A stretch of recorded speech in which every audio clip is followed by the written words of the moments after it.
हे guys আমি Swarnam and welcome to the new episode of my channel. তো এখন এই ভিডিওতে বেশ কিছু আপডেট নিয়ে কথা বলবো। তো শুরু করা যাক ভিডিওটা। তো প্রথমে যে আপডেট নিয়ে কথা বলবো সেটা হচ্ছে ডিসির যে ব্যাটম্যান ক্যারেক্টারটা রয়েছে সেটা নিয়ে আমরা প্রচুর অ্যানিমেটেড সিরিজ দেখেছি। এই ক্যারেক্টারটাকে নিয়ে যত অ্যানিমেটেড সিরিজ রয়েছে ততগুলো পথে অন্য আর কোনো ক্যারেক্টারকে নিয়ে নেই, যত ক্যারেক্টার কমিক্সে রয়েছে সেগুলোকে নিয়ে। তো এই ক্যারেক্টার নিয়ে একটা নতুন অ্যামাজনের সিরিজ আসছে যেটা রিলিজ করবে হচ্ছে আগস্ট মাসের 1 তারিখে, এবং এই সিরিজটার নাম হচ্ছে ব্যাটম্যান কেভড ক্রুসেডার। এবং এই সিরিজটা আমরা দেখতে পাবো আগস্ট মাসের 1 তারিখ থেকে। সব এপিসোডগুলো স্ট্রিমিং করবে, দেখা যাক কেমন হয় এই সিরিজটা। ট্রেলার আপাতত মুক্তি পেয়ে গেছে। এটা ছিল প্রথম আপডেট। দ্বিতীয় আপডেট হচ্ছে সুরিন্দর ফিল্মস প্রযোজিত এবং কৌশিক গাঙ্গুলি পরিচালিত এবং ঋতুপর্ণা সেনগুপ্ত আর প্রসেনজিৎ চ্যাটার্জির 50 নম্বর জুটি সিনেমা।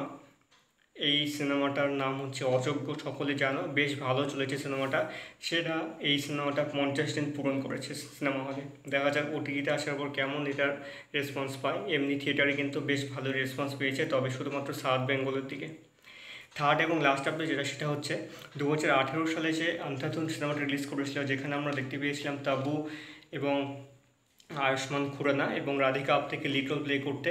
সেই শ্রীরাম রাঘবানের সিনেমাটার অবশেষে মালায়ালাম রিমেক এবং তেলেগু রিমেকের পরে তামিল রিমেক হতে যাচ্ছে। এই সিনেমার কাজটা 2019 সালে শুরু হয়েছিল, পরে দুবার ডিরেক্টর চেঞ্জের জন্য এই সিনেমাটার কাজটা আটকে যায়। অবশেষে এই সিনেমাটা আসছে, এটা 3 নম্বর রিমেক আন্ধাধুন সিনেমার। এই সিনেমাটাতে লিড রোল প্লে করেছেন হচ্ছে প্রশান্ত, সিমরান এবং প্রিয়া আনন্দ। এছাড়া কার্তিক, সামুথিরাকানি, যোগীবাবু, মানবালা আরও অনেকে রয়েছে। তো তামিল রিমেক এই সিনেমাটা 15ই আগস্টে রিলিজ করছে। দেখা যাক এই সিনেমাটা এবার তামিল রিমেকে কেমন অডিয়েন্সের রেসপন্স পায়।